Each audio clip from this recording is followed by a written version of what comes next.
حضور نے بھی اصل فرشتہ اپنی اصل ملکی شکل میں صرف 2 دفعہ دیکھا ہے، ورنہ تو انسانی شکل میں آتا تھا یا نظر ہی نہیں آتا تھا۔ 2 باتیں تھیں، وحی ہو جاتی تھی، نظر کوئی نہیں آتا تھا، یا انسانی شکل میں نظر آیا۔ اصل ملکی شکل میں حضرت جبرائیل کو 2 مرتبہ دیکھا۔ وَلَقَدْ رَآهُ بِالْأُفُقِ الْمُبِينِ وَلَقَدْ رَآهُ نَزْلَةً أُخْرَى عِنْدَ سِدْرَةِ الْمُنْتَهَى، ایک مرتبہ افق مبین پر دیکھا، ایک مرتبہ سدرۃ المنتہا کے پاس جبرائیل اپنی اصل شکل میں ظاہر ہوئے۔ اب ظاہر بات ہے ہم نے تو نہیں دیکھا نا، لیکن ہم مانتے ہیں جبرائیل کو، مانتے ہیں فرشتوں کو، نہیں مانیں گے کافر ہو جائیں گے۔ تو معلوم ہوا کہ قانونی ایمان جس پر دار و مدار ہے کفر اور اسلام کا، اس کا کل دار و مدار صرف قول پر ہے، ماننے پر ہے، اقرار باللسان پر ہے۔ یہ بات آپ نے سنی ہوگی، امام ابو حنیفہ کا قول ہے 100% درست، کہ گناہ کبیرہ سے بھی انسان کافر نہیں ہوتا۔ کبیرہ گناہ ہے، شراب پی ہے، کافر نہیں ہے، حد لگا دو۔ حضرت عمر نے اپنے بیٹے پر حد جاری کی، ایک مرتبہ مصر میں حد جاری ہو چکی تھی، لیکن حضرت عمر کو احساس ہوا کہ وہاں شاید رعایت کی گئی ہوگی خلیفہ کے بیٹے پر حد جاری کرنے میں، لہذا پھر بلایا اپنے پاس اور دوبارہ حد جاری کی۔ حد جاری کرو لیکن کافر نہیں ہوگا۔ اگر کسی سے زنا ہو گیا ہے، میں آپ کو واقعہ سنا چکا، غامدی خاتون، حد جاری ہو جائے گی، لیکن یہ کہ اس کو کافر نہیں کہہ سکتے۔ کافر کیا کہیں گے؟ میں تو سنا چکا آپ کو کہ ذرا کسی نے کہہ دیا بے حیا عورت تھی تو حضور نے کیسی ڈانٹ پلائی ہے، کتنا اس کا رتبہ بیان کیا ہے۔ اس نے تو وہ توبہ کی ہے کہ مگر مدینے کی پوری آبادی پر اس کو تقسیم کر دیا جائے تو سب کی نجات کے لیے کافی ہوتا۔ معلوم ہوا تکفیر اور ہے اور کسی کا فاسق و فاجر ہونا اور ہے۔ اس میں حد فاصل انسان کا اقرار ہے۔ البتہ حقیقی ایمان، اب یہاں زمین و آسمان کا فرق آ جائے گا۔ ایمان دل میں اتر جائے تو کون نہیں جانتا کہ دل میں جو بات اتر جائے وہ عمل پر ضرور اثر انداز ہوتی ہے۔ یہ بات سیدھی سی ہے، دل میں یقین ہو عمل اس کے مطابق ہوگا۔ 2 اور 2 4 کی طرح مثالیں دے دوں آپ کو۔ آپ کو یقین ہے آگ جلاتی ہے، آپ ہاتھ ڈالتے ہیں اس میں، کیوں؟ یقین ہے کہ جلاتی ہے، لہذا کوئی شخص ہاتھ نہیں ڈالے گا۔ غلطی سے پڑ جائے تو پڑ جائے، جان بوجھ کے کون ڈالے گا؟ اچھا، میں بلکہ یہاں تک کہا کرتا ہوں کہ یقین تو بڑی دور کی شے ہے، گمان بھی ہو، گمان، اس کا نتیجہ بھی عمل میں نکل آتا۔ کون شخص نہیں جانتا کہ سارے سانپ زہریلے نہیں ہوتے؟ معلوم ہے نا، لیکن جو سانپ ہے پتہ نہیں کم بخت یہ زہریلا ہو، ہے کہ نہیں؟ یقین نہیں ہے کہ یہ زہریلا ہے، ہو سکتا ہے کہ زہریلا ہو، صرف ظن ہے نا، آپ قریب پھٹکتے ہو اس کے۔ معلوم ہوا کہ یقین تو بڑی شے ہے۔ وہ تو میں نے اقبال کے آپ کو شعر سنایا بارہا، یقین پیدا کرے ناداں یقین سے ہاتھ آتی ہے، وہ درویشی کے جس کے سامنے جھکتی ہے فغفوری۔ یہ اولیاء اللہ کون تھے؟ صاحب یقین ہی تو تھے، اور کون تھے؟ جن کے سامنے بادشاہ جھکتے تھے۔ شیخ عبد القدوس گنگوہی رحمت اللہ علیہ، کس زمانے میں تھے یہ؟ ابراہیم لودھی اور اکبر کا زمانہ، بابر کا زمانہ، جب جنگ ہوئی ان کے مابین۔ ابراہیم لودھی چل کر آیا ہے کہ بابر آ گیا ہے، میں جا رہا ہوں مقابلے کے لیے، پانی پت کی پہلی جنگ ہونے والی ہے، میرے لیے دعا کر دیجئے۔ فرماتے ہیں ذرا ہٹ جاؤ، ہماری دھوپ چھوڑ دو۔ دعا نہیں کی اور وہ شکست اس نے کھائی، مارا گیا۔ ان سے بھی پہلے کی بات ہے، نظام الدین اولیاء رحمت اللہ علیہ 7 بادشاہوں کا زمانہ دیکھا ہے۔ کسی بادشاہ سے ملنے کا تو خیر سوال ہی نہیں، اس کے پاس جانے کا سوال نہیں، کسی کو اجازت نہیں دی حاضر ہونے کی۔ ایک بادشاہ نے کہا کہ آپ کیسے روک سکتے ہیں، میں آ جاؤں گا۔ تو جواب یہ لکھوایا ہے کہ درویش نے اپنے گھر کے 2 دروازے رکھے ہوئے ہیں، بادشاہ ایک دروازے سے داخل ہوگا، درویش دوسرے سے نکل جائے گا۔ بادشاہ چاہتا ہے اذن باریابی، اور سلطان الہند پھر کون ہوا؟ سلطان الہند تو پھر نظام الدین اولیاء ہوئے، جس کی قدم بوسی کے لیے بادشاہ آنا چاہتا ہے اور وہ اجازت نہیں دے رہے، اس لیے ان کا نام ہے سلطان الہند، حضرت نظام الدین اولیاء رحمت اللہ علیہ۔ تو یہ جان لیجئے۔ ایک اور کا واقعہ ابو علی قلندر کا، نواب ٹونک نے جاگیر کے لیے ایک وثیقہ بھیج دیا، ہم نے آپ کی خانقاہ کے لیے اتنے گاؤں کی جاگیر لکھ دی۔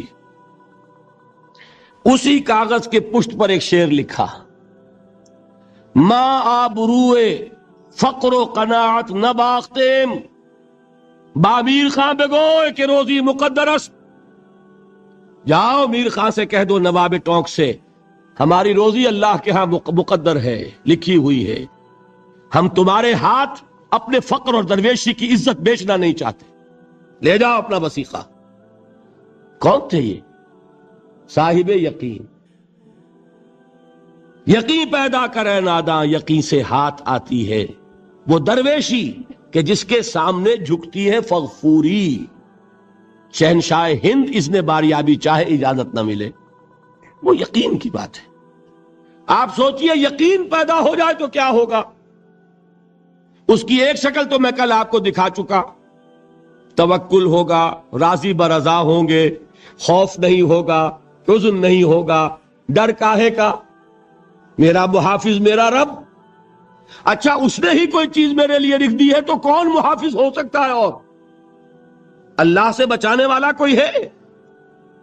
اور ہم اللہ کی طرف سے مقرر کردہ کسی چیز سے بھاگیں گے کیا؟ وہ تو ہمارا محبوب ہے، محبوب کی رضا اسی میں ہے، حاضر ہیں ہم۔ نہ شبد نصیب دشمن کے شبد ہلاکے تیغت، سری دوستا سلامت کے تو خنجر آزمائے۔ بتائیے کوئی خوف ہوگا، کوئی حزن ہوگا؟ الا ان اولیاء اللہ لا خوف علیہم ولا هم یحزنون۔ یہ ہے معاملہ ایک۔ دوسرا معاملہ یہ، کیا دل میں یہ یقین ہو کہ اللہ ہے اور مجھے دیکھ رہا ہے اور مجھے اس کے حضور میں حاضر ہونا ہے؟ پھر بھی آپ شراب پی سکیں گے؟ بتائیے۔ دل میں یقین ہو کہ اللہ مجھے دیکھ رہا ہے، آپ زنا کر سکیں گے؟ چوری کر سکیں گے؟ یہ یقین زائل ہوگا کسی وجہ سے۔ اس یقین پر غفلت کے کوئی پردے پڑ جائیں گے تو گناہ ہو سکتا ہے۔ یقین موجود ہو تو گناہ نہیں ہو سکتا۔ منطقی بات ہے کہ نہیں؟ میں مثال سے اور سمجھا دوں۔ اگر چوراہے پر کانسٹیبل کھڑا ہے، آپ نے دیکھ لیا، ساتھ ہی آپ نے دیکھا ایک کونے میں موٹر سائیکل لے کر تیار سارجنٹ بھی کھڑا ہے، آپ کی گاڑی صحیح جگہ کے رک جائے گی نا، 1 انچ آگے نہیں بڑھے گی۔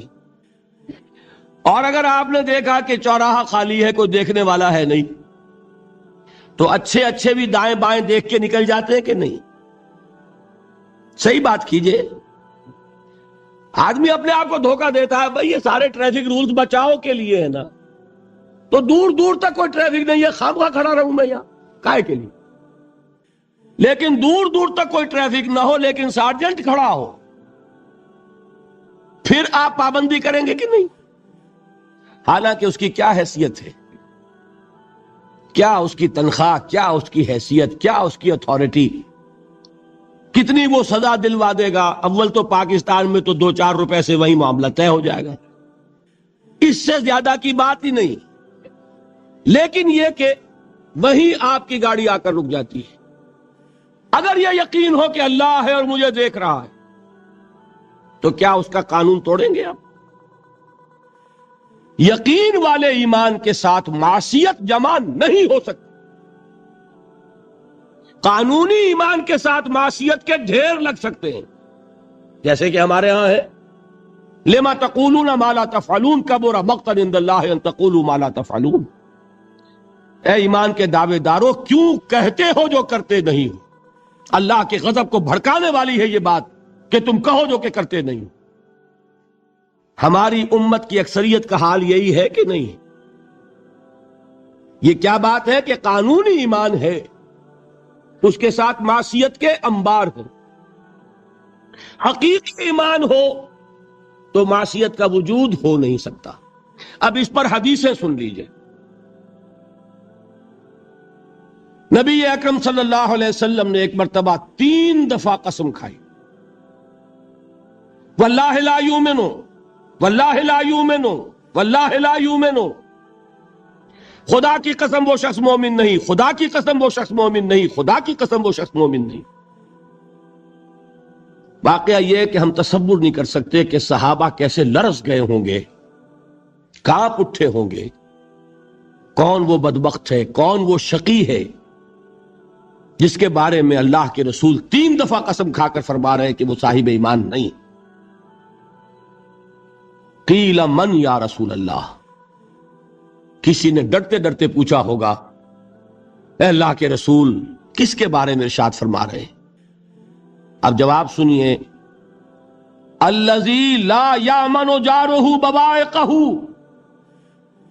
وہ شخص کے جس کی ایذا رسانی کی وجہ سے، جس کی بدخلقی کی وجہ سے اس کا پڑوسی امن میں نہیں ہے. یہ کوئی گناہ کبیرہ ہے؟ آپ کی فہرست میں تو گناہ ہی نہیں، کبیرہ کیا سوال، صغیرہ بھی نہیں. زیادہ آپ یہ کہیں گے کہ ذرا بد اخلاقی ہے، کج خلقی ہے، بس اچھا کردار کا معاملہ نہیں ہے، یہ کہیں گے. گناہ کی فہرست میں نہیں آئے گی بات. کبیرہ بہت بڑی شے ہے، لیکن اس پر اللہ کے رسول نے 3 دفعہ قسم کھائی ایمان نہیں ہے، ہرگز نہیں ہے، خدا کی قسم نہیں. اب بتائیے ایمان اور عمل علیحدہ ہو جائیں گے کیا؟ یہ ہے مسئلہ جو امام بخاری کے سر پہ ہے. اور سنیے، فرمایا حضرت انس ابن مالک نے، یہ روایت جو میں نے آپ کو ابھی سنائی ہے یہ کوئی ایسی ویسی روایت نہیں ہے، متفق علیہ ہے، بخاری اور مسلم دونوں میں موجود. اس سے اونچا درجہ روایت کا ہے ہی نہیں. راوی کون؟ ابو ہریرہ رضی اللہ تعالی. ان کی والدہ لے کر حاضر ہو گئیں، یہ بچہ حضور آپ کی خدمت میں رہے گا، آپ کی خدمت کرے گا، آپ کے پاس رہے گا. ٹھیک ہے. وہ حضور کے خادم خاص ہیں، جیسے ذاتی کوئی ہوتا ہے معاملات میں مدد کرنے والا، خدمت کرنے والا، وہ ہیں انس ابن مالک. چونکہ ان کا تعارف ہو گیا ہے رضی اللہ تعالیٰ عنہ، تو ایک بات پہلے اور سنا دوں. جو بچہ اپنے اس بچپن سے لے کر 9 برس کی عمر تھی جب آئے حضور کے پاس، انتقال کے وقت عمر کتنی ہوگی؟ 19 برس. 10 برس حضور کی خدمت میں رہے. پہلے تو حضور کے اخلاق کی جو گواہی وہ دے رہا ہے وہ اس کی زبان سے سنیے کہ میں 10 برس حضور کی خدمت میں رہا، کسی بات پر ڈانٹنا تو کجا. حضور نے کبھی مجھ سے یہ بھی نہیں فرمایا کہ اے انس تم نے وہ کام کیوں نہیں کیا. یہ ہے ایک آقا کی حیثیت سے محمد الرسول اللہ صلی اللہ علیہ وسلم کا اخلاق. اگر نہیں کیا خود کر لیا، کوئی ڈانٹ ڈپٹ نہیں. حالانکہ بچے ہیں، بچوں کو ویسے بھی ڈانٹ ڈپٹ دیا جاتا، لیکن نہیں. اب ان صحابی کی ایک گواہی سنیے. قلما خطبنا رسول اللہ صلی اللہ علیہ وسلم الا قال، فرماتے ہیں کہ شاذ ہی کبھی ایسا ہوا ہوگا کہ حضور نے کبھی خطبہ ارشاد فرمایا ہو اور اس میں یہ الفاظ نہ ہو. الفاظ سمجھ رہے؟ جب بھی خطبہ دیتے تھے آپ یہ الفاظ ضرور فرماتے تھے. شاذ کبھی رہ جائے تو رہ جائے. قلما خطبنا رسول اللہ صلی اللہ علیہ وسلم الا قال، کیا فرمایا؟ لا ایمان لمن لا امانت له ولا دین لمن لا عہد له. جس شخص میں امانت داری نہیں اس کا کوئی ایمان نہیں، جس میں ایفاء عہد نہیں اس کا کوئی دین نہیں. بنا پھرتا ہو وہ دیندار، بنا پھرتا ہو وہ صاحب ایمان اور امتی حضور کا، امانت داری نہیں تو ایمان نہیں، ایفاء عہد نہیں تو دین۔ کس کا فرمان ہے؟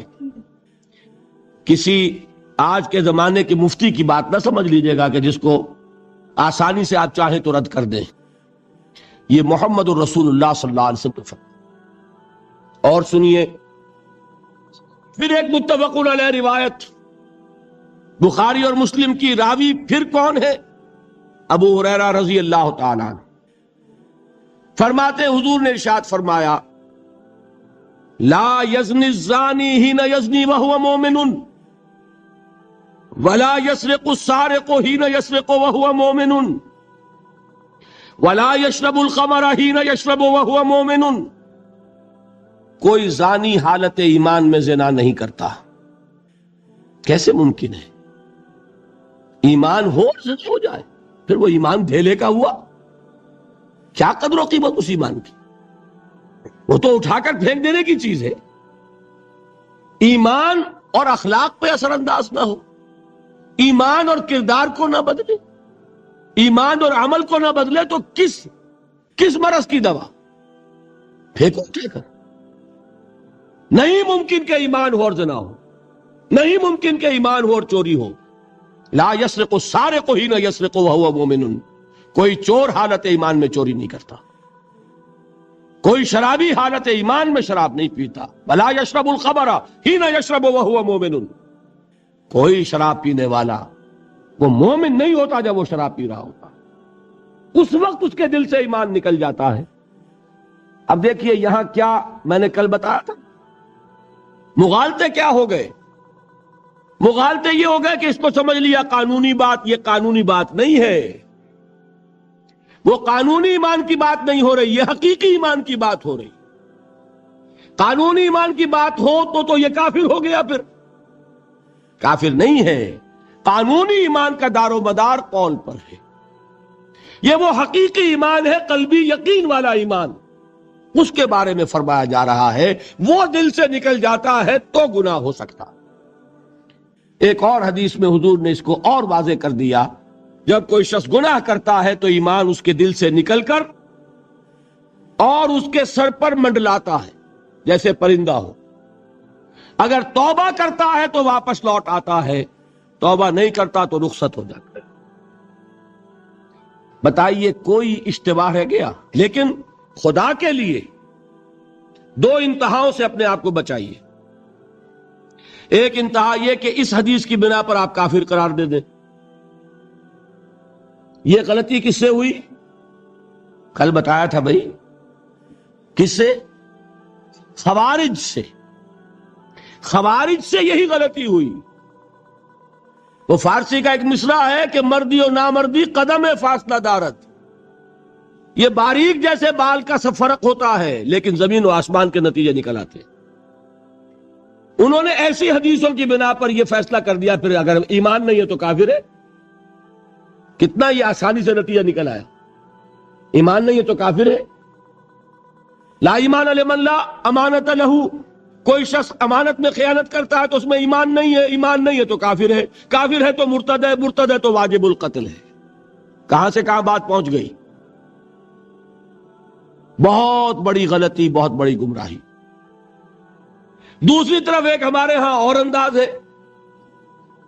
کہ وہ جنت و دوزخ کے فیصلے اور قیامت کے اور آخرت کے فیصلے بھی قانونی اسلام کی بنیاد پر کرتے ہیں۔ انہیں یہ سمجھ لینا چاہیے یہ قانونی اسلام دنیا میں مفید ہے، آخرت میں وہ یقین والا ایمان ہوگا تو مفید ہوگا۔ یہ چیز ذہن سے نکل گئی، اور برا نہ مانیے یہ اہل سنت کے اکثر عوام کے ذہنوں سے یہ بات نکل گئی۔ وہ یہ سمجھتے ہیں ہمارے پاس سرٹیفکیٹ ہے، ہم مسلمان ہیں، مسلمان ہیں تو صاحب ایمان ہے، صاحب ایمان ہے تو جنت ہم پر واجب اور دوزخ ہم پر حرام۔ یہ آپ کے دل میں لکھا ہوا ہے کہ نہیں؟ جب دل میں یہ لکھا ہوا ہوگا تو پھر کرو گناہ، کیوں نہ کرو؟ کیوں حرام خوری نہ کرو؟ کیوں رشوتیں نہ لو؟ کیوں بددیانتی نہ کرو؟ جبکہ دوزخ تو آپ پر حرام ہے ہی ہے۔ آپ کو کوئی چیز نقصان پہنچا ہی نہیں سکتی. یہ مرجیہ کا عقیدہ تھا اصل میں. یہ دوسری انتہا تھی جو آج اہل سنت کے اکثر لوگوں کے دلوں میں بات بیٹھ گئی، عوام کے اندر جو ہلاکت. ان دونوں چیزوں سے بچیے. تیسری ایک غلطی کی اہل تشیع نے. انہوں نے کیا غلطی کی؟ ایمان اور اسلام کے فیصلے دنیا میں کرنے لگ گئے. فلاں مومن تھے، باقی سب مسلم ہی تھے، اور باقی سب منافق ہی تھے. یہ فیصلہ کرنے کا کسی کو اختیار نہیں. دنیا میں فیصلہ صرف یہ ہوگا کہ کافر تھا یا مسلمان، چھٹی. تیسری کیٹیگری آپ طے نہیں کر سکتے، اس لیے کہ قانونی اصطلاحات یہی دو ہیں. سمجھ لیجئے ان باتوں کو. مجھے کوئی دھواں دھار تقریر نہیں کرنی، بات سمجھانی ہے. دیکھیے، قانونی سطح پر انسانوں کی تقسیمیں ہوں گی صرف دو، یا مسلم یا غیر مسلم. یہ ہے قانونی تقسیم. اب جو مسلم ہے وہ مومن بھی ہو سکتا ہے، وہ منافق بھی ہو سکتا ہے. بات سمجھ رہے؟ لیکن منافق کوئی قانونی اینٹی نہیں ہے. دنیا میں ہم کسی کو منافق نہیں کہہ سکتے. ہاں، حضور کہہ سکتے تھے، حضور کو اللہ نے علم دیا تھا، لیکن حضور نے بھی ایسی پہرے داری کی ہے کہ کسی ایک شخص کے بارے میں بھی نہیں فرمایا کہ یہ منافق ہے. یہاں تک کہ جس کے بارے میں علم نشرہ ہو چکا تھا، عبداللہ ابن ابی، اس کی بھی نماز جنازہ پڑھا دی کہ نہیں پڑھا دی؟ نماز جنازہ کافر کی پڑھی جاتی ہے یا مسلمان کی؟ اس کا مطلب ہے عبداللہ ابن ابی کو بھی حضور نے آخری وقت تک مسلمان تسلیم کیا. منافق جو بھی ہے وہ اپنے اندر ہے، اللہ کے ہاں جا کر کھلے گا. فار آل لیگل پرپسز اے منافق از اے مسلم. بات سمجھ میں آئی؟ اس لیے کہ لیگل اینٹیٹیز دو ہی ہے، کافر اور مسلم. تیسری اینٹیٹی کوئی لیگل نہیں ہے، تیسری کوئی حیثیت قانونی نہیں ہے. اب ایک جو مسلم ہے وہ مومن بھی ہو سکتا ہے، منافق بھی ہو سکتا ہے. اس کا فیصلہ کہاں ہوگا؟ اللہ کے. ویسے حقیقت نفاق پر مجھے تفصیلی گفتگو کرنی ہے، میں اس کے مسائل اور وہاں اس وقت واضح کروں گا. اس وقت ایک بات اور نوٹ کر لیں. دیکھیے، اب یہ جن لوگوں نے کچھ الجبرا پڑھا، جیومیٹری پڑھی، تھوڑی سی بھی ان کی سمجھ میں بات آئے گی. کچھ گراف بنایا کرتے تھے، زیرو درمیان میں، اور رائٹ سائڈ پہ +1 +2 +3 +4، اور لیفٹ پر -1 -2 -3 -4. درمیان میں کیا ہے؟ زیرو. یہ تیسری شکل بھی ممکن ہے. +1 کیا ہے؟ ایمان کا پہلا درجہ. +2 کیا ہے؟ ایمان کا دوسرا درجہ. +3 کیا ہوگا؟ ایمان کا اور درجہ. اور ابو بکر کا مقام کیا ہوگا؟ +انفینٹی. انتہائی درجے میں وہ پلس ہوتا چلا جائے گا تو وہ ابو بکر کا ایمان ہوگا. ٹھیک ہے؟ اور -1 نفاق کا پہلا درجہ، -2 -3 اور انفینٹی عبداللہ ابن ابی رئیس المنافقین. سمجھ میں آ گیا؟ درمیان میں زیرو بھی تو ہے کہ نہیں؟ یہ تیسری شکل ممکن ہے. جو شخص مسلم ہے وہ نہ مومن ہو نہ منافق ہو، بین بین ہو. یہ بھی ممکن ہے. اوپر سے مسلم، اندر ایمان. مسلم بھی ہو گیا، مومن بھی ہو گیا. اوپر سے مسلم، اندر منافق. مسلم بھی ہو گیا، منافق بھی ہو گیا. اوپر سے مسلم، اندر نہ نفاق نہ ایمان، اب وہ نرا مسلم ہو گیا. اور سچ پوچھئے تو ہم جو بیٹھے ہیں وہ وہی کچھ ہے، اللہ ماشاء اللہ منافق نہیں ہے. اللہ کے فضل و کرم سے کوئی ہوگا، ہم نہیں جانتے. منافق نہیں ہے. یہ بڑا دھوکہ پڑ جاتا ہے بعض اوقات کہ ہم اپنے جذبات میں آ کر کہہ بیٹھتے ہیں یہ مسلمان منافق ہے. منافق نہیں ہے. ہاں، مومن بھی نہیں. ایمان کسی اور شے کا نام. ایمان ہوتا ہے تو سورج کے مانند دمکتا ہے. ایمان ہوتا ہے عمل جو ہے اس کا نکھرتا ہے. ایمان ہوتا ہے تو توکل. راضی برضائے رب، اطاعت رب، اتباع رسول، نیکی بھلائی اخلاق، یہ ہے ایمان۔ تو ہمارا کیا حال ہے اکثر و بیشتر؟ نہ مومن نہ منافق، بین بین میں ہے۔ اور یہ آیت جس پر میں گفتگو کر رہا ہوں یہ اصل میں ایسے ہی لوگوں سے متعلق ہے۔ قالت الاعراب آمنا قل لم تؤمنوا، پلس کا انکار ہو گیا نا، ایمان تو نہیں ہے تمہارے اندر، ولیکن قولوا اسلمنا، درمیان میں آ گئے، ولما يدخل الایمان فی قلوبکم، مزید تاکید ہو گئی ایمان تمہارے دلوں میں داخل نہیں ہوا۔ لیکن اب آگے چلیے، وَإِن تُطِيعُوا اللَّهَ وَرَسُولَهُ لَا يَلِدْكُم مِّنْ أَعْمَالِكُمْ شَيْئًا، اگر تم اللہ اور اس کے رسول کی اطاعت کرتے رہو گے اللہ تمہارے عمل میں کوئی کمی نہیں کرے گا۔ اس سے ثابت ہو گیا منافق بھی نہیں، اس لیے کہ منافق کا کوئی عمل قبول نہیں۔ منافق تو وہ مائنس ویلیو ہے، اس کے ساتھ کوئی نیکی قبول ہو نہیں سکتی۔ کیا عبداللہ ابن ابی کی نمازیں قبول ہوئی؟ اگرچہ وہ نماز حضور کی امامت میں ادا کی جا رہی ہے، لیکن کیا اس کی نماز قبول ہو سکتی تھی؟ وہ آپ کو یاد ہوگا واقعہ، جب مرا ہے وہ شخص رئیس المنافقین عبداللہ ابن ابی، اس کے بیٹے ہیں عبداللہ ابن ابی، وہ مومن صادق، نوجوان نہایت صالح۔ اب ایک سعادت میں بیٹے کو تو باپ سے محبت ہوگی کہ نہیں ہوگی؟ وہ بیٹا حاضر ہوتا ہے حضور کی خدمت میں، حضور میرے والد کا انتقال ہو گیا، آپ اپنا کرتا عنایت فرما دیجئے تاکہ میں اس کو کفن دوں۔ حضور نے سوچا اور کرتا اتار کے دے دیا۔ حضرت عمر کھڑے ہو گئے، وہ تو تھے نا، ان کا جلال اور ضبط نہیں کر سکتے تھے، ان کا وہ انداز تھا جو حضرت موسیٰ کا تھا۔ حضرت خضر کو 3 دفعہ ٹوکا کہ نہیں، یہ کیا کیا تم نے؟ بغیر کسی جرم کے اس بچے کو ختم کر دیا، یہ کیا کیا تم نے؟ کشتی کو تم نے توڑ دیا، مارو گے ان کو جو اس کے اندر سوار ہے، یہ کیا کیا؟ یہ دیوار سیدھی کر دی، یہ بدبخت انہوں نے ہمیں کھانے کو بھی نہیں دیا اور ان کی دیوار سیدھی کر رہے ہیں۔ تو حضرت موسیٰ علیہ السلام خاموش نہیں رہ سکتے تھے۔ اِنَّكَ لَن تَسْتَطِيعَ مَعِيَ صَبْرًا، یہی معاملہ حضرت عمر فاروق کا تھا۔ کھڑے ہو گئے، حضور کیا کر رہے ہیں؟ اس دشمن خدا کو آپ اپنا کرتا دے رہے ہیں؟ اس نے یہ کیا، اس نے یہ کیا، اس نے یہ کیا۔ حضور مسکرا کر فرماتے ہیں، عمر میرا کرتا اسے اللہ کے عذاب سے نہیں بچا سکے گا۔ کبھی سنا آپ نے؟ لیکن ایک ہے مروت، ایک ہے شرافت۔ اس نیک اور صالح نوجوان نے آ کر مجھ سے ایک بات کہی، مجھ سے سوال کیا نا، کیا میری شرافت اور مروت اسے گوارا کر سکتی ہے کہ اس کا ہاتھ میں خالی لوٹا دوں؟ لیکن یہ نہیں کہ میرا کرتا اسے عذاب سے بچا لے گا۔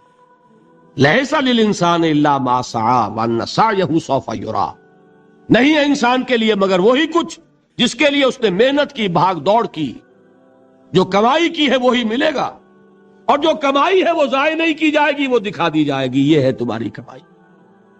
تو انسان کا معاملہ تو عمل سے ہے نا۔ اور میں یہ بھی بتا دوں، لطیف باتیں ہیں یہ کرتا حضور نے دیا کیوں؟ ایک تو آپ کی شرافت اور مروت، اسی شرافت اور مروت کا ایک اور پہلو یہ تھا، حضور اس شخص کا ایک احسان اپنے اوپر سمجھتے تھے۔ غزوہ بدر میں حضرت عباس حضور کے چچا کفار کی طرف سے آئے تھے، ایمان نہیں لائے تھے اس وقت تک، اور وہ اسیران بدر میں تھے۔ بدر کی جنگ کے بعد جو قیدی تھے ان میں عباس بھی ہیں رضی اللہ تعالی عنہ۔ ان کو پاس کرتا نہیں تھا، کرتے کی ضرورت پیش آئی۔ وہ طویل القامت انسان تھے۔ عبداللہ ابن ابی نے اس وقت کرتا دیا تھا عباس کو۔ اس کو محمد الرسول اللہ اپنے اوپر ایک احسان سمجھتے تھے کہ میرے چچا کو اس شخص نے ایک وقت میں کرتا دیا تھا۔ آج در حقیقت محمد الرسول اللہ صلی اللہ علیہ وسلم نے اپنے اس احسان کا بدلہ چکایا۔ بہرحال بات جو ہو رہی تھی اس کو سمجھیے۔ منافق اندر جو کچھ ہے وہ ہے اور اللہ جانتا ہے. اللہ کا رسول جانتا تھا لیکن اس نے اس کو چھپایا اور تاکید کر دی، جس کو بتایا بھی ایک صاحب حضرت حذیفہ ابن یمان. کچھ منافقوں کے نام بتا دیے تھے آپ نے، یہ میں واقعہ آپ کو پورا سناؤں گا جبکہ نفاق پر گفتگو ہوگی، لیکن ساتھ ہی کہہ دیا تھا دیکھنا کسی کو بتانا نہیں، یہ میرا راز ہے تمہارے پاس. اب لوگ ان سے پوچھتے بھی تھے، وہ بتاتے نہیں تھے. ان کا نام پڑ گیا صاحب سر النبی.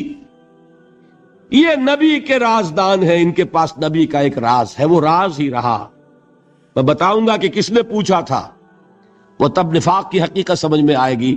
بہرحال یہ بات سمجھ لیں، قانوناً ایک شخص مسلمان ہے، حقیقت کے اعتبار سے اس کی 3 شکلیں ہو سکتی ہیں. یا مثبت طور پر مومن اور ایمان کے درجات بے شمار ہوں گے، +1 سے لے کر +انفینٹی تک. یا منفی طور پر منافق، -1 سے لے کر اور -انفینٹی تک. اور درمیان میں ایک 0 کا مقام بھی ہے، نہ منافق نہ مومن، بس وہ مسلمان ہے. وہ ہے جس کو فرمایا گیا ان تطیعوا اللہ ورسولہ. دیکھو ایمان تو تمہارے دلوں میں نہیں ہے، لیکن اگر تم اطاعت کرتے رہو گے اللہ کے اور اس کے رسول کی، اس حالت میں لا یلدکم من اعمالکم شیئا، اللہ تمہارے اعمال میں کوئی کمی نہیں کرے گا، اس کے اجر و ثواب سے تمہیں محروم نہیں رکھے گا. دیکھیے بات سمجھ لیں، بظاہر ہماری منطق کے خلاف بات جا رہی ہے. ایمان کے بغیر عمل قبول ہونا چاہیے؟ بڑی آسانی سے آپ کہہ دیں گے نہیں ہونا چاہیے، لیکن آپ سوچ لیجئے سب سے زیادہ خطرہ پھر ہم ہی کو ہوگا کہ ہماری یہ نمازیں بھی قبول ہوں گی کہ نہیں ہوں گی. وہ ایمان ہے کہ نہیں ہے؟ وہ دلی یقین والا ایمان، قانون ایمان تو ہے، سب کو ہے، میرے پاس بھی ہے، آپ کے پاس بھی ہے. یہی وجہ ہے دیکھیے کہ اللہ تعالیٰ نے اپنی یہاں 2 صفات کا حوالہ دیا. یہ جو قرآن مجید کی آیات عموماً ختم ہوتی ہیں اللہ کے اسماء و صفات پر، وَهُوَ السَّمِيعُ الْبَصِيرُ وَهُوَ الْعَزِيزُ الْحَكِيمُ وَهُوَ الْعَلِيمُ الْخَبِيرُ، تو آپ کا کیا خیال ہے الٹپ آتی ہیں؟ یہ بڑی حکمت کے ساتھ آتی ہیں، مضمون کے ساتھ، مناسبت کے ساتھ. اللہ کی صفات، اللہ کے نام خاص سبب ہے. یہاں فرمایا، آیت ختم ہوئی ان اللہ غفور الرحیم. یہ اللہ کی شان غفاری اور شان رحیمی کا صدقہ ہے کہ اس حالت میں بھی اطاعت کرو گے تو اللہ قبول فرما لے گا، ورنہ صحیح بات تو یہی بنتی ہے کہ ایمان کے بغیر اطاعت قبول نہ ہو. بات سمجھ میں آئی؟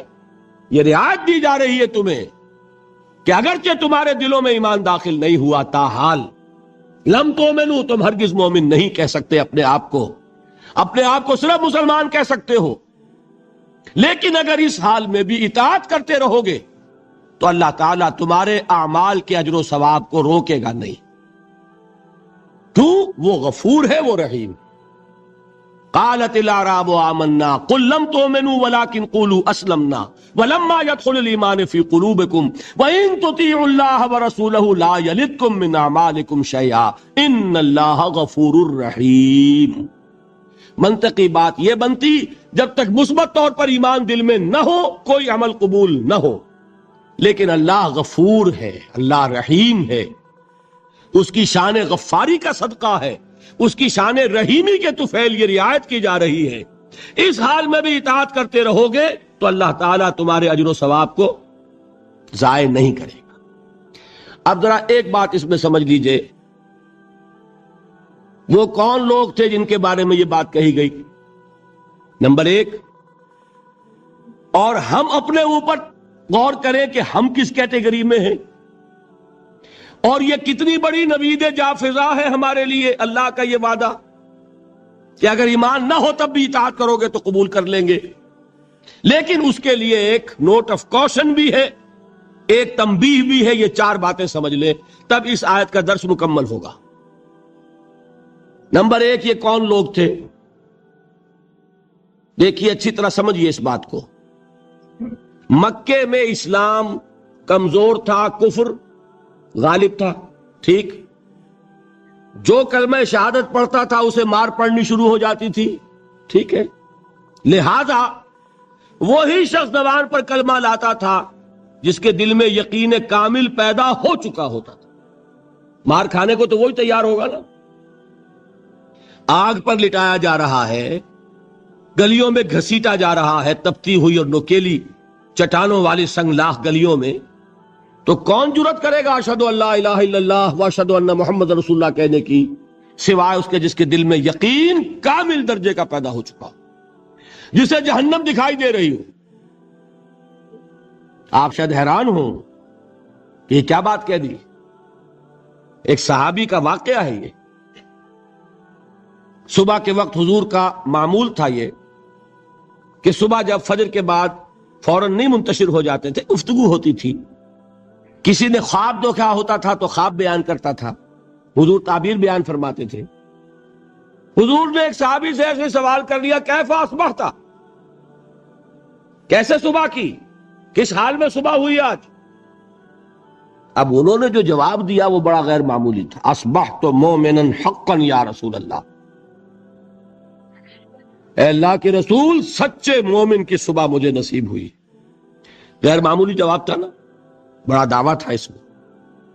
اصبحت مومنا حقا. حضور نے پوچھا لکل شیء صفۃ فما صفۃ ایمانک، ہر شے کی کوئی کیفیت ہوتی ہے، صفات سے چیزیں پہچانی جاتی ہیں. تو تم جو کہہ رہے ہو کہ تم نے سچے مومن کی صبح کی ہے، تو تمہارے اس ایمان کی کیا کیفیت ہے، کیا صفت ہے، ذرا بیان کرو. اس کا جواب انہوں نے دیا، کانی انظر الی الجنہ کانی انظر الی النار. اے اللہ کے رسول میری کیفیت یہ ہے کہ جیسے میں جہنم کو اپنی آنکھوں سے دیکھ رہا ہوں اور جیسے کہ جنت میری نگاہوں کے سامنے موجود. وہ یقین کی کیفیت اللہ نے مجھے عطا فرمائی. تو یہ بھی ہو سکتا ہے. اور حضور نے فرمایا، حدیث جبرائیل میں ہے، حضرت جبرائیل نے 3 سوال کیے تھے، اخبرنی عن الاسلام، اخبرنی عن الایمان، اخبرنی عن الاحسان.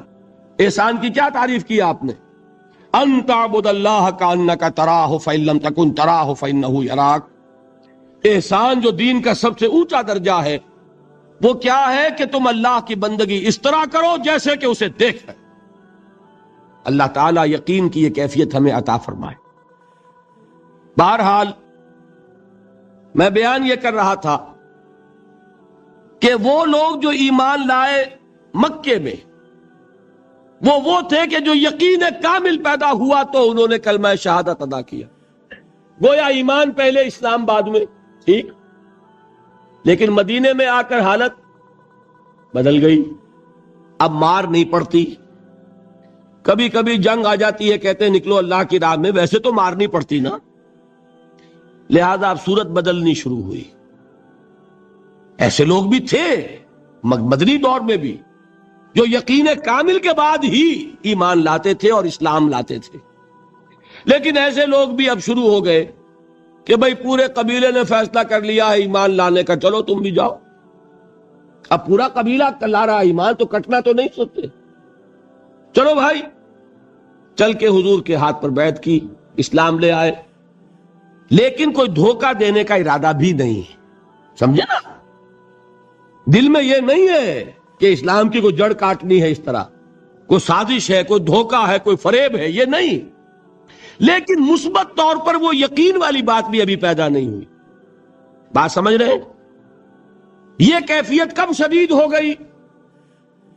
اذا جاء نصر اللہ والفتح ورأیت الناس يدخلون فی دین اللہ افواجا.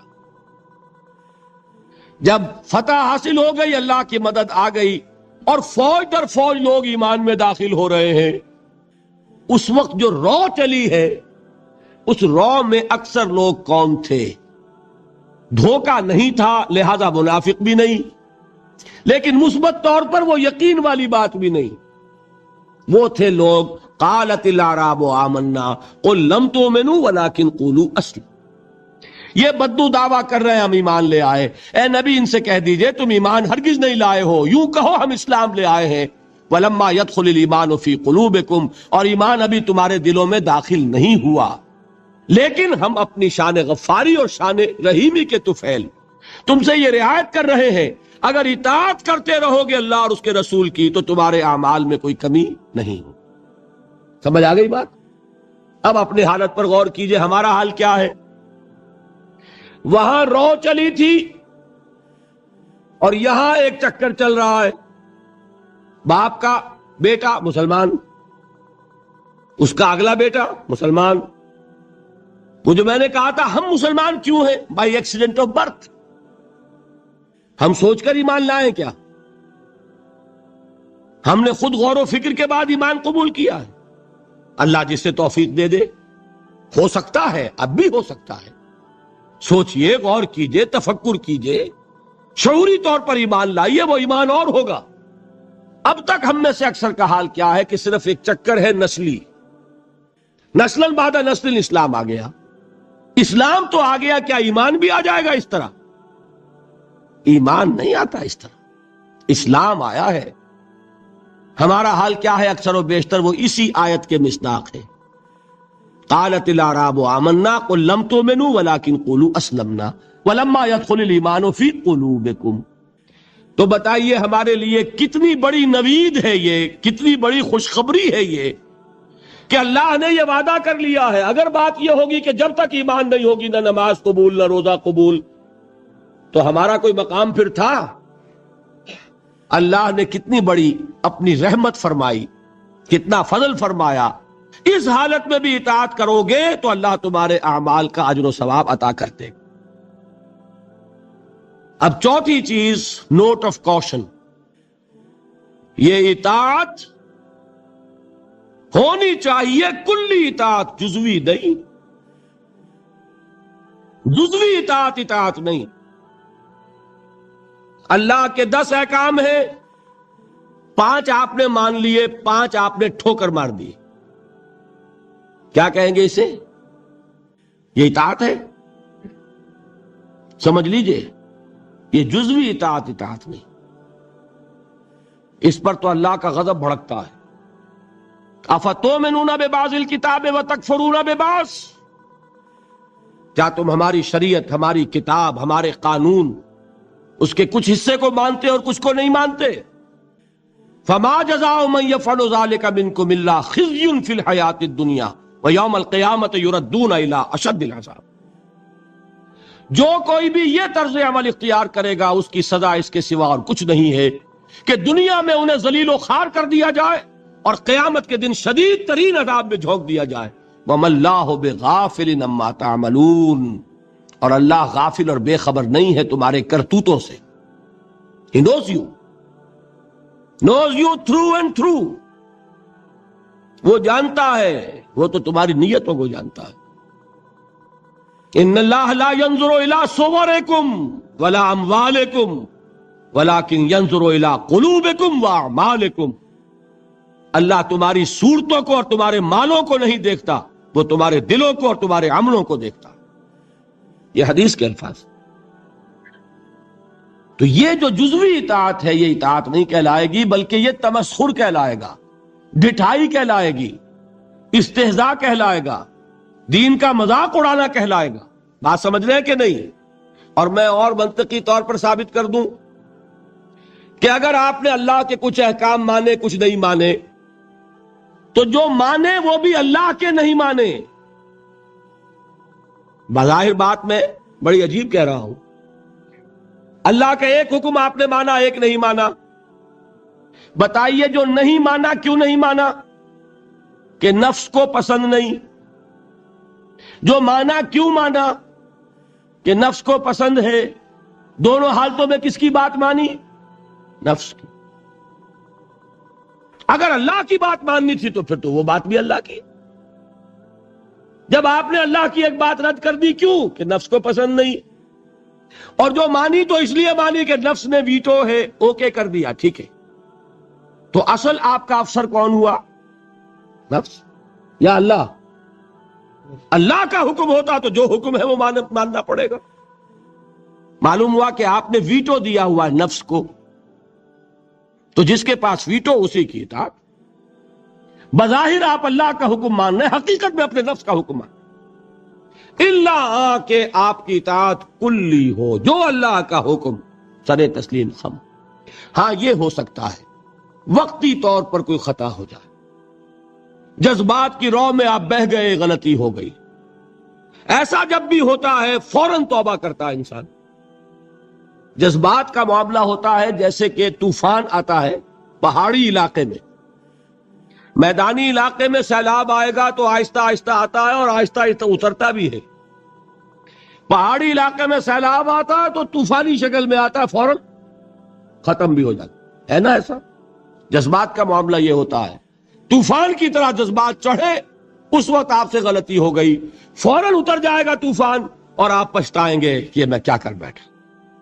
فوراً رجوع کریں گے، فوراً توبہ کریں گے۔ ایسے شخص کی توبہ کو قبول کرنا اللہ نے اپنے ذمے قرار دیا۔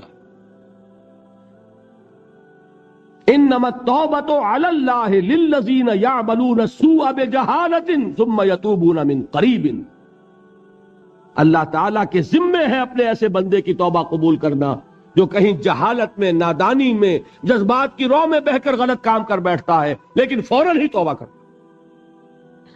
البتہ جان بوجھ کر آپ نے with cold reasoning، جیسے آپ کہتے ہیں نا cold blooded murder، ایک ہے جذبات میں آ کے کسی کو قتل کر دیا، آپ کا کوئی ارادہ نہیں تھا، آپ جا رہے تھے، جاتے ہوئے آپ کا کنگا لگ گیا کسی کو، وہ اللہ کا بندہ ایسا غسیل نکلا، اس نے ماں کی گالی دے دی آپ کو، آپ کا چڑھ گیا پارا اور آپ نے جو اس کے ایک رسید کیا مر گیا، تو کیا آپ کا ارادہ تھا اس کو قتل کرنے کا؟ نہیں تھا۔ جیسے حضرت موسیٰ نے قبطی کے ایک گھونسا مارا، فَوَقَذَهُ مُوسَىٰ فَقَضَىٰ عَلَيْهِ، وہ ایک گھونسے میں ختم ہو گیا۔ کیا موسیٰ کا ارادہ قتل کا تھا؟ نہیں۔ یہ اور 6 ہے اور ایک ہے آپ گھر سے ہی چلے ہیں، آج مجھے اس کی جان لینی ہے، پستول لے کر چلے، سنبھال کر چلے، گولیاں گن کر چلے اور تاک میں رہے کہاں موقع ملتا اور آپ نے مارا، اس کو کہتے ہیں کولڈ بلڈڈ مرڈر۔ اسی طریقے سے ایک گناہ وہ ہے جو سوچ سمجھ کر ہوتا ہے۔ وہ گناہ کون سا ہوتا ہے؟ اجی کیا کریں، کام نہیں چلتا، سودی کاروبار تو کرنا ہی ہے۔ یہ جذباتی بات ہے؟ نہیں، یہ آپ کی سوچی سمجھی رائے ہے۔ روکھی سوکھی نہیں کھانی بھائی، کھانے پراٹھے ہی ہیں، لہذا سودی کاروبار کیے بغیر چارہ نہیں۔ یہ تو سوچی سمجھی بات ہے بھائی۔ یہ ہے وہ گناہ، یہ ایک گناہ بھی آپ کی پوری نیکی کو ختم کر دے۔ فما جزاء من يفعل ذلك منكم الا خزي في الحياة الدنيا ويوم القيامة يردون الى اشد العذاب۔ اہل علم کی توجہ کے لیے عرض کر رہا ہوں، یہ مفہوم ہے اس آیت کا، بلا من كسب سيئة واحاطت به خطيئته فاولئك اصحاب النار هم فيها خالدون۔ جان بوجھ کر بڑا گناہ مستقل طور پر اپنی زندگی میں اس کو قائم کر لینا، وہ ایک چیز بھی، ایک مچھلی سارے تالاب کو گندا کر دے گی۔ بات سمجھ میں آ گئی؟ 4 چیزیں بتائیں۔ یہ آیت کن کے بارے میں نازل ہوئی؟ وہ تھے، ہم پر 100% منطبق ہوتی ہے۔ اللہ کا بڑا فضل ہے کہ اس حال میں بھی اس نے اطاعت کو قبول کرنے کا وعدہ کیا، لیکن یہ اطاعت کلی ہوگی، جزوی نہیں۔ 4 باتیں یاد رہیں گی۔ اب آئیے ایک بات اور بیان کر کے آج کا بیان ختم کر دوں گا۔ ابھی تو وہ امام بخاری اور امام ابو حنیفہ رحمہم اللہ کی بات کا ایک حصہ مکمل ہوا نا۔ الایمان قول نہیں، الایمان قول وعمل۔ جو وہ بات کہہ رہے ہیں وہ قانونی ایمان ہے جس کی بنیاد پر اسلام یا کفر کا فیصلہ ہوگا۔ جو وہ بات فرما رہے ہیں وہ حقیقی ایمان ہے جس کی بنیاد پر آخرت میں فیصلے ہوں گے۔ یہ بھی 100% صحیح، یہ بھی 100% صحیح، دونوں چیزیں جڑ گئی کہ نہیں؟ دوسرا حصہ کیا تھا؟ امام ابو حنیفہ کیا فرماتے رحمت اللہ علیہ؟ لا یزید ولا ینقص۔ ایمان ایک جامد شے ہے، نہ گھٹتی ہے نہ بڑھتی ہے۔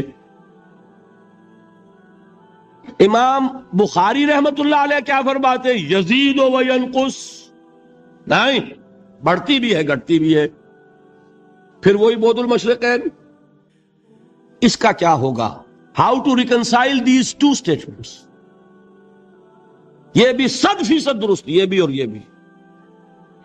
دیکھیے قانونی ایمان کا حاصل کیا ہے؟ A legal status in this world. آپ کو ایک قانونی حیثیت حاصل ہوتی ہے، مسلمان کے حقوق حاصل ہو گئے. آپ اسلامی ریاست میں ووٹ کا حق رکھتے ہیں، اسلامی ریاست کے صدر بھی بن سکتے ہیں. لکھا ہوتا ہے نا کہ یہاں صدر صرف مسلمان ہو سکتا ہے. تو قانونی بات ہو گئی نا، دستوری قانونی. آپ مسلمان عورت سے نکاح کر سکتے ہیں، مسلمان عورت سے نکاح صرف مسلمان کا ہو سکتا ہے. مسلمان مرد نکاح کر سکتا ہے اہل کتاب خاتون سے بھی، لیکن مسلمان عورت کا نکاح ہو سکتا ہے اہل کتاب سے نہیں. تو قانونی بات ہے کہ نہیں؟ یہی وجہ ہے کہ ہمارے نکاح خواہ جو ہے وہ اپنی جان بچانے کے لیے کلمے پڑھوا لیتے ہیں. اللہ کے ہاں جا کے مجھے جواب دینا ہوگا کہ کہیں کسی غیر مسلم کا نکاح تو نہیں پڑھا دیا کسی مسلمان عورت سے. لو بھائی یہیں کلمے پڑھ لو. اپنے سامنے کلمے پڑھوا کے نکاح پڑھاتے. یہ وہ احتیاط ہے اس لیے کرتے، اس لیے کہ یہ معاملہ قانونی ہے. قانونی بات ہے کہ مسلمان باپ کی وراثت صرف مسلمان بیٹے کو ملے گی. اگر بیٹا کافر ہو گیا تو وراثت نہیں ملے گی. یہ ساری چیزیں قانونی ہے نا. قانونی سٹیٹس جو ہے وہ جامد ہے، نہ گھٹتا ہے نہ بڑھتا ہے. سمجھ رہے؟ کوئی شخص زیادہ متقی ہو جائے تو زیادہ حق ہو جائے گا اس کا. کوئی کم متقی ہو، فاسق و فاجر ہو تو اس کے حقوق گھٹ جائیں گے. آپ یہ کہیں صاحب جو 5 نمازیں پڑھتا اس کو 5 ووٹ دینے کا حق حاصل ہے، جو 1 نماز پڑھتا وہ 1 ووٹ دے سکتا، کر سکے. جو تہجد پڑھے اس کے 10 ووٹ. پھر تو یہ ہونا چاہیے. قانونی سٹیٹس برابر ہے، جامد ہے، نہ گھٹے گا نہ بڑھے گا. دیکھیے میں یہاں پہ آخری بات سمجھایا کرتا ہوں. اگر بالفرض ابو بکر صدیق سید المومنین اور عبداللہ ابن ابی رئیس منافقین، ایک پلس انفینٹی ایک مائنس انفینٹی، اگر یہ ایک باپ کے بیٹے ہوتے تو وراثت میں برابر حصہ ملتا ہے یا کم و بیش؟ کم و بیش برابر. ہاں تکفیر ہو جائے گی تو 0 ہو جائے گا. جب تک اس کو آپ نے مسلمان ایکسپٹ کیا ہے اس کا حق برابر ہے. فاسق ہو، فاجر ہو، متقی ہو، پرہیزگار ہو، قانون کے درجے میں برابر ہے. صحیح ہے بات کہ نہیں؟ یہ بات ہے جو امام ابو حنیفہ کہہ رہے ہیں. اب بات کھلی وہ جو میں کہہ رہا ہوں، لیگل سینس جس شے کا نام ہے، اگر کوئی شے وہ ہے تو واقعہ یہ کہ اس کی معراج پر ہے امام ابو حنیفہ، چوٹی پر. اور مجھے ان حضرات کی بات میں کہ ماننے میں کوئی باک نہیں ہے جو امام ابو حنیفہ کو ٹھہراتے ہیں مصداق حضور کے اس قول کا صلی اللہ علیہ وسلم. قول کیا ہے؟ جب سورہ جمعہ کی آیت اتری کہ محمد کی بعثت ہوئی ہے 2 قسم کے لوگوں کی طرف صلی اللہ علیہ وسلم. پہلے کون؟ بعث فی الامیین، اور دوسرے کون؟ وآخرین منہم لما یلحقوا بہم. ایک امیین ایک آخرین. کسی نے سوال کیا حضور یہ آخرین کون ہیں جن کی طرف آپ کی بعثت ہوئی؟ بیٹھے ہوئے تھے وہاں سلمان فارسی رضی اللہ تعالی عنہ. حضور نے اشارہ کر دیا اس کی قوم. حکمت اگر ثریا پر بھی ہوگی تو اس کی قوم کا ایک فرد لے آئے گا. ایک فرد یا کوئی فرد، دونوں ترجمے ہو سکیں گے. اگر حکمت، وزڈم، دانائی، تفقہ ثریا پر بھی ہوگی تو اس کی قوم کا ایک شخص یا کوئی شخص لے آئے گا. اس کو عام طور پر جو حنفی حضرات ہیں وہ منطبق کرتے ہیں امام ابو حنیفہ پر. وہ ایرانی النسل تھے، حضرت سلمان فارسی کے مانند، عرب نہیں تھے. باقی تینوں ائمہ عرب ہیں نسل کے اعتبار سے. امام مالک بھی، امام شافعی بھی، امام احمد ابن حنبل. لیکن امام ابو حنیفہ ایرانی النسل، حضور نے سلمان فارسی کی طرف اشارہ کر کے کہا یہ آخرین میں سے ہیں، اور ان کا مقام کیا ہے کہ حکمت اگر ثریا پر بھی ہوگی تو اس شخص کی قوم کا کوئی شخص لے آئے گا، اور یہی منطبق کیا جاتا ہے امام ابو حنیفہ پر۔ میں یہ سمجھتا ہوں کہ واقعتاً جو گہرا قانونی فہم اللہ تعالیٰ نے عطا فرمایا امام ابو حنیفہ کو، مجھے اس کا کوئی پیرلل نظر نہیں آتا۔ بہرحال یہ مفہوم معین ہو گیا لا یزید ولا ینقص کا، قانونی ایمان نہ گھٹتا ہے نہ بڑھتا ہے، برابر رہتا ہے، اس لیے کہ اس کے نتیجے میں قانونی سٹیٹس حاصل ہوتا ہے، لیگل سٹیٹس حاصل ہوتا ہے، قانونی حقوق حاصل ہوتے ہیں، یہ حقوق جامد ہیں، نہ گھٹیں گے نہ بڑھیں۔ اس کے برعکس وہ ایمان حقیقی، کون شخص کہہ سکتا ہے کہ وہ گھٹتا نہیں اور بڑھتا نہیں؟ کوئی کہہ سکتا؟ قرآن کہہ رہا ہو زادتہم ایمانا و تسلیما وما زادہم الا ایمانا و تسلیما لیزدادوا ایمانا مع ایمانہم، تاکہ اضافہ ہو ان کے ایمانوں میں اور ایمان کا۔ غزوہ احزاب میں جو لوگ ثابت قدم رہے، وما زادتہم الا ایمانا و تسلیما، ان کے اس صبر نے، ثبات نے، استقلال نے ان کے ایمان اور ان کی تسلیم و رضا کی کیفیت میں اضافہ کر دیا۔ تو ایمان کا اضافہ یہ تو قرآن سے ثابت، اور آپ کا تجربہ نہیں ہے؟ کسی صاحب یقین کے پاس بیٹھیں اگر صحبت میں کچھ لمحے، تو آپ کو اپنے اندر بھی کچھ حرارت بڑھتی نظر آئے گی کہ نہیں ایمان کی؟ حضور نے فرمایا کون ہے اللہ کے ولی، کون ہے دوست اللہ کے؟ اذا رؤوا ذکر اللہ، جب انہیں دیکھا جائے اللہ یاد آ جائے۔ ایسے لوگ ہیں، ان کی صحبت میں بیٹھیں گے، دین کی طرف لگن بڑھے گی، دین کا جذبہ بڑھے گا۔ یہ کیا ہے؟ یہ ایمان ہے۔ اور آوارہ اور بدقماش اور فحش گو اور لطیفہ گو اور یاوہ گو قسم کے لوگوں کے پاس بیٹھیں گے، ایمان گھٹے گا کہ نہیں؟ سیدھی بات ہے۔ قرآن پڑھیں گے ایمان بڑھے گا، فحش ناول پڑھیں گے ایمان گھٹے گا۔ یہ ایمان تو وہ شے ہے، دیکھیے قلب کو کہتے ہی قلب اس لیے ہے، اسے کسی حالت پر قرار ہی نہیں۔ قلب کے کیا معنی؟ بدلنا، قلب ماہیت، کیفیت بدل گئی، انقلاب، نظام بدل جانا۔ یہ قلب جو ہے یہ ٹکتا ہی نہیں۔ اس کے لیے تو فرمایا جو ہے اقبال نے شعر کہ ثبات ایک تغیر کو ہے زمانے میں، سکون محال ہے قدرت کے کارخانے میں۔ یہ بات 100% درست ہے تو دل کے لیے صحیح ہے۔ آپ کے جسم کے ہر حصے کے لیے آرام ہے، لیکن دل کے لیے آرام، دل کے لیے آرام کا مطلب موت۔ چند منٹ کا آرام کرے گا تو چھٹی۔ آپ کا دماغ آرام کرتا ہے، آپ کے گردے آرام کرتے ہیں، آپ کا معدہ آرام کرتا ہے، ہر جسم کے عضو کے لیے آرام ہے۔ آپ کا دماغ آرام کرتا ہے جب تک کہ آپ خواب نہیں دیکھ رہے۔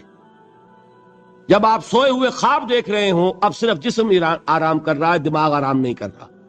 اس نے چکی پیسنی شروع کر دی ہے اپنی، اس لیے کہ اسے جتنا آرام چاہیے تھا وہ لے چکا۔ اب خواہ آپ پڑے ہوئے، آپ پڑے رہے، وہ اپنا کام شروع کر دے گا۔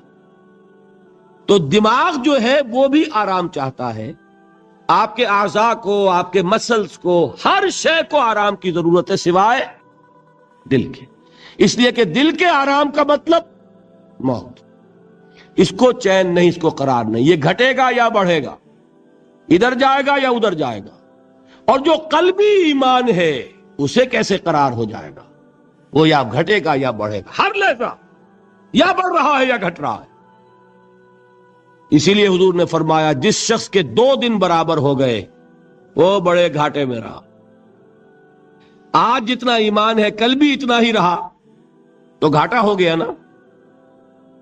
اس لیے کہ یہ دن اللہ نے جو اور دیا تھا اس لیے دیا تھا کہ اور ایمان بڑھتا، نہیں بڑھا تو یہ نہیں کہیں گے کہ نفع نہیں ہوا، نہیں نقصان ہو گیا۔ یہ دن تو ضائع ہوا نا، اس دن میں جو اضافہ ہونا چاہیے تھا وہ اضافہ نہیں ہوا، یہ دن جو ضائع گیا یہ گھاٹا ہے۔ جس شخص کے 2 دن مساوی ہیں وہ گھاٹے میں۔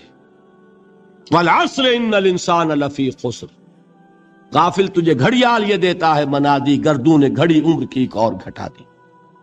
تو یہ بات کہ 100% درست، یہ قول بھی کہ الایمان قول لا یزید ولا ینقص، اور یہ قول بھی کہ الایمان قول وعمل ویزید وینقص۔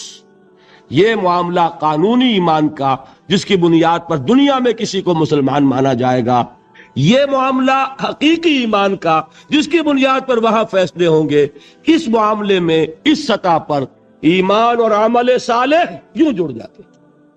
یہ ایک وحدت جس کو آپ کہتے ہیں آرگینک ہول، حیاتیاتی وحدت، جس کے حصے بکھرے نہیں ہو سکتے، ایمان اور عمل صالح یوں ہے۔ یہی وجہ ہے قرآن میں ایک جگہ مجھے بتا دیجئے کہ جہاں ایمان، مجرد ایمان کا ذکر آیا ہو، عمل صالح کا نہ ہو۔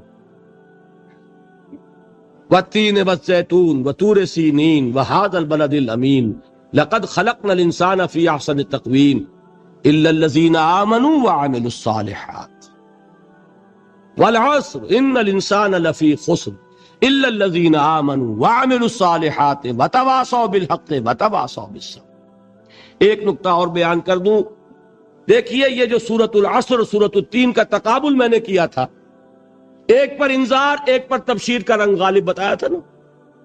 اب یہاں یہ بات سمجھ لیجئے، تواصی بالحق بھی ایک عمل ہے، حق کی وصیت کرنا، دعوت دینا، تبلیغ کرنا عمل ہے کہ نہیں؟ تواصی بالصبر بھی ایک عمل ہے۔ لہذا قرآن جب کہتا ہے وَعَمِلُوا الصَّالِحَاتِ، یہ ساری چیزیں اس میں شامل ہیں۔ صرف یہ کہ سورۃ العصر میں جو اندر اس کے مضمرات تھے انہیں اور کھول کر بیان کر دیا۔ وہاں عمل کے 3 خانے ہو گئے، عمل صالح خود، تواصی بالحق اس کا ایک لازمی نتیجہ، تواصی بالصبر اس کا ایک دوسرا لازمی نتیجہ۔ سورۃ التین میں صرف عمل صالح میں یہ ساری بات آ گئی۔ باقی قرآن مجید میں ایسے ایسے مقامات ملیں گے، 3 مواقع مرتبہ عمل الصالحات ایمان کے ساتھ جوڑ جوڑ کر لایا جا رہا ہے کہ یہ دل سے بات نکال دے کہ مجرد ایمان پر نجات ہو جائے گی۔ قرآن نے کہیں وعدہ نہیں کیا۔ اور ایمان بھی، ہاں وہ نجات کہ لاکھوں برس جہنم میں جلنے کے بعد چھٹکارا مل جائے، وہ مل جائے گی۔ وہ نجات کہ جو میدان حشر ہی میں اللہ فرما دے میرا یہ بندہ، اس پر میری رحمت کا سایہ ہے، یہ جہنم کی آگ سے بچا لیا جائے گا۔ فَمَنْ زُحْزِحَ عَنِ النَّارِ وَأُدْخِلَ الْجَنَّةَ فَقَدْ فَازَ۔ وہ اس کامیابی کی بات کر رہا ہوں، اس نجات کی بات کر رہا ہوں۔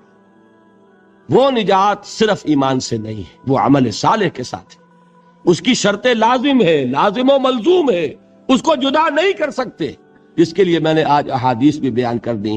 میرا جی چاہتا تھا اس عمل صالح کے جو مختلف گوشے ہیں ان کی بھی تھوڑی سی سیر آج آپ کو کراؤں، لیکن میں آج اسی پر اکتفا کر رہا ہوں۔ انشاءاللہ پھر یہ سلسلہ چل رہا ہے، یہ مضامین دوبارہ بھی انشاءاللہ موقع ملے گا کہ میں جو کمی رہ رہی ہے اس کی میں تلافی کر دوں گا۔ آج آپ کے علم میں ہوگا کہ میں دبئی گیا اور وہاں سے واپس آیا، اور وہاں بھی میں نے کچھ 1.5 گھنٹے سے زائد کی تقریر کی ہے، آواز پر بھی اس کا اثر ہے۔ میں ذرا محتاط ہو کے چل رہا ہوں تاکہ ابھی غالباً 5 دن رہتے ہیں، اور تو اس میں ایسا نہ ہو کہ کہیں مجھے مجبور ہو کر بیچ میں بات چھوڑ دینی پڑے۔ اگر ہر موضوع میں کوئی کبھی کسر رہ جائے کوئی پرواہ نہیں، لیکن بات جو ہے تمام موضوعات کی مکمل ہو جائے، یہ میری پوری کوشش ہوگی۔ تو آپ بھی دعا کریں اللہ تعالیٰ مجھے توفیق دے۔ اور واقعہ یہ ہے، میں آپ حضرات کے سامنے اپنا یہ تاثر بیان کیے بغیر نہیں رہ سکتا۔ میرا آج یہ خیال تھا کہ حاضری کم ہوگی، اس لیے کہ دل بھر بھی جاتا ہے، سن لی باتیں بہت، بزم میں اہل نظر بھی ہیں، تماشائی بھی۔ وہ اہل نظر کا تو میں سمجھتا ہوں کہ ذوق بڑھے گا، تماشائیوں کا تو گھٹتا ہے، آخر بہت سن لیا اور کیا سننا ہے۔ پھر یہ بھی خیال تھا کہ کل تو جمعرات کی وہ تھی اور جمعہ کی شب تھی، جمعہ آنے والا تھا، چھٹی کا دن تھا، کل تو آپ کا ورکنگ ڈے ہے، آپ کو کام کرنا ہے. اس کے باوجود میں نے جو آپ کے ذوق و شوق کا عالم دیکھا ہے میں اسے ایک مبارک فعل سمجھتا ہوں، نیک فعل ہے. یہ علامت ہے ہوا کے رخ کی. ہوا کا رخ جو ہے وہ آپ کو معلوم ہے، تھوڑی سی مٹی آپ لے کر، ریت لے کر اس کو ذرا چھوڑتے ہیں، پتہ چل جاتا ہوا ادھر چل رہی ہے یا ادھر. وہ معمولی جو ہے ایک چٹکی خاک کی بتاتی ہے کہ ہوا کا رخ کیا ہے. یہ چیز جو ہے یہ بھی ہمارے لیے ایک امید افزا بات ہے. کوئی کہانیاں نہیں ہیں، کوئی قصے نہیں ہیں، کوئی لوگوں کو گالیاں نہیں دی جا رہی، کوئی فرقے وارانہ بات نہیں ہو رہی، جمع کرنے کی کوشش ہو رہی ہے. امام ابو حنیفہ، امام بخاری، اگر ان کی باتوں میں کوئی اختلاف نظر آ رہا ہے تو کہاں جڑتی ہے جا کر، یہ بات بتائی جا رہی ہے. دلچسپی ہوتی ہے اختلافی معاملات سے. نور و بشر کا جھگڑا ہو، وہ نور والے بھی آ جائیں گے، بشر والے بھی آ جائیں گے. ظاہر بات ہے کہ وہ تو جھگڑے والی بات ہے. یہاں کوئی بات ایسی نہیں. اگر اس میں بھی آپ کی یہ دلچسپی ہے تو میں سمجھتا ہوں کہ یہ ایک نیک فعل ہے، اچھی امید افزا صورت ہے. اللہ تعالی ہمارے اس شوق کو اور ذوق کو برقرار رکھے، اور اللہ تعالی مجھے ہمت دیے رکھے کہ جس خدمت کا ارادہ لے کر یہاں آیا ہوں میں اسے پایہ تکمیل تک پہنچا سکوں. اقول قولی ھذا واستغفر اللہ لی ولکم ولسائر المسلمین والمسلمات. اظہار حیدر صاحب آپ کے یہاں کی ایک جانی پہچانی شخصیت ہیں. پچھلے 3 دن وہ آتے بھی رہے ہیں، پہلے ہی رو میں ہوتے تھے. اس نیشنل سینٹر سے ان کا، پاکستان سینٹر سے ان کا تعلق بہت گہرا رہا ہے. وہ کہیں آج بیمار پڑ گئے ہیں اور غالباً کوئی ہارٹ اٹیک کا مسئلہ ہے. ان کے لیے ذرا آپ لوگ دعا کیجئے. اللہم اشف لہ ورحمہ، اللہم اشف لہ ورحمہ، اللہم اشف لہ ورحمہ. یا شافی الامراض لا شفاء الا شفاؤک فاشف لہ. آمین یا رب العالمین.